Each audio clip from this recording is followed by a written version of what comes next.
ikki do'st yo'lda uchrashib qoldi.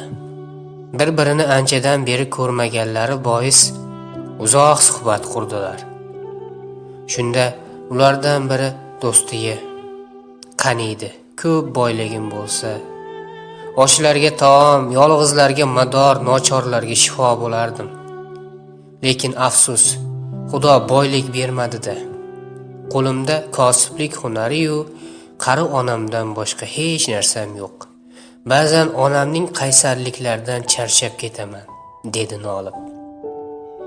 Bu gaplarni diqqat bilan tinglagan ikkinchi do'st armonda qolgan birodariga bunday dedi: "Yuqorida aytgan ishlarini amalga oshirishingga ishonmayman. Bir o'ylab ko'r. Alloh taolo senga sog'lik, halol kasb, boshingga ona ato qildi. Aslida eng katta boylik shular emasmi? Sen esa shuncha boyliging bo'lsa bo'la turib, bitta onangga xizmat qilishdan nolyapsan. Agar puling bo'lganida begonalarga yaxshilik qilarmiding? Allohdan yana davlat so'raguncha borining shukrini ado etmaysanmi?"